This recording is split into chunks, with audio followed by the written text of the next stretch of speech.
Mr. Jones owned a cotton plantation and many slaves. One day he was talking to the owner of the plantation next to his, and Mr. Jones was lamenting the fact that times were tough. He was having to work his slaves harder than ever, and was having trouble with some of them being disobedient or trying to run away. The other plantation owner said he knew someone who could help. Day 1. One day Mr. Jones called his slaves together so a man named Mr. Smith could talk to them.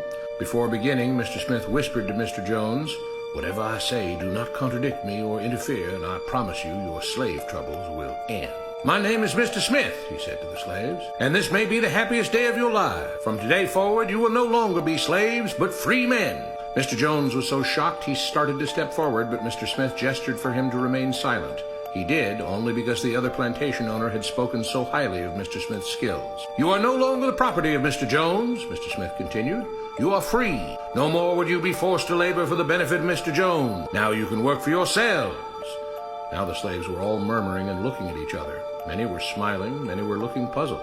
"In fact, you are now free to leave the plantation whenever you want," Mr. Smith said. "However, since we are surrounded by other plantations, if you leave, some other plantation owner will likely claim you as his own the moment you set foot on his property. So I urge you not to risk your newfound freedom by doing something so foolish. Instead, I suggest that you stay here, no longer as slaves, but as willing participants and part owners of this plantation. Yes, this is now your plantation." Mr. Jones bit his tongue to keep from objecting. "For now, we might as well leave Mr. Jones in charge," said Mr. Smith, "since he's the only one with any experience at running a plantation, which is quite a complicated thing to manage. But he will no longer be your master, but just another worker on the plantation. In fact, he will now be using his organizational and management skills to serve you. Whatever problems you may have had with him before, you are now all equal, and you need each other to make this work. If we all cooperate and work together, we can all reap the benefits together. In honor of this happy occasion, I present you this new symbol of togetherness and cooperation, this flag, which shall be the emblem of the new free Jones plantation." He held up the new flag, but most of those listening were still too amazed to respond. "And this shall be our motto," Mr. Smith announced. "We work together as free men for our mutual benefit, pledging our allegiance to the Jones plantation, which stands for prosperity, liberty, and justice for all. To celebrate, everyone has the rest of the day off. Enjoy your freedom, do as you please, and be back here tomorrow morning, bright and early, so that we may begin work on this great and noble new endeavor as equal free men." Finally convinced that Mr. Smith was serious, the former slaves applauded and cheered. Day 2. "We all want this plantation to do well," Mr. Smith said at the beginning of the next meeting, "so we can all share in the benefits. We all know that it takes a lot of effort to make a cotton plantation work. Just because you're all free doesn't mean you can stop working. In fact, since you're now working for yourselves, I expect you to work even harder than ever before, but now with pride and joy, knowing that you're working for yourselves. Of course, there still have to be rules. If everyone just does whatever he wants, the plantation won't produce anything. This experiment will fail and we'll all starve. You should be thankful that Mr. Jones has agreed to stay on to lend his knowledge and skills to this endeavor, and I trust you will all do your own part to make this work. Several of you have been chosen to act as project supervisors to manage different aspects of the operation, to make sure everyone is doing his assigned job, to make sure that the rules are followed, and so on. The rest of you may head out to the fields to start your first day of work as free men." Day 3. The next morning, Mr. Smith had a grim expression on his face as the daily meeting began. "I have an unpleasant duty to do today," he said. "Yesterday, Charles was caught keeping some of the cotton he picked, presumably to sell for his own personal profit. That is against the rule. That is stealing. For that, Charles must be punished."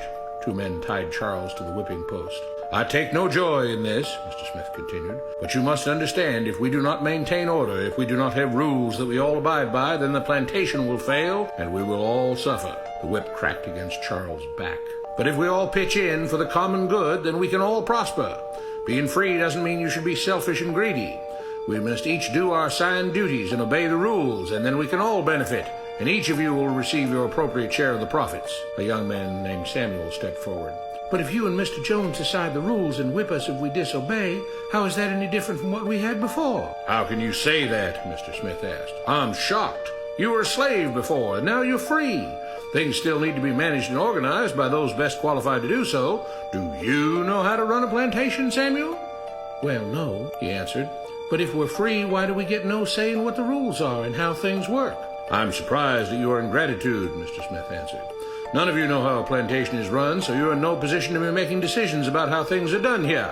You don't seem to appreciate all the things that Mr. Jones provides for you, from protecting you from all the outside threats that you know nothing about, those who would come here, capture and enslave you if not for Mr. Jones' protection, to making sure that you all have food and housing, tools to work with, that you're cared for when sick and injured, and so on. There wouldn't be a plantation at all, no cotton to pick, no land to plant and harvest, if not for him. You should be grateful that he's made possible the level of comfort you now have.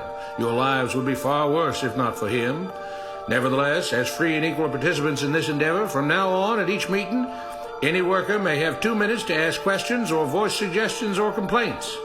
With that, the workers all seemed satisfied and headed out again to the fields to pick the cotton. Day 4. I have a big announcement, Mr. Smith said as the daily meeting began. Mr. Jones' cousin is here, and not just to visit and see how our project is coming along. It has been decided that from now on, you will be deciding who will manage the plantation. Of course, this job can't be done by just anyone, but every 3 months we will have a special meeting at which all the workers will vote on whether we think Mr. Jones should run the plantation or whether we think his cousin, Mr. Johnson, should run the plantation. That means that ultimately you are in charge because you will be deciding which man you want running things on your behalf. If you don't like the way things are being managed, you now have the power to change it. Amazed and pleased, the workers headed out again to the fields to pick the cotton. Days passed, months passed, a year passed, and the plantation continued to operate as before.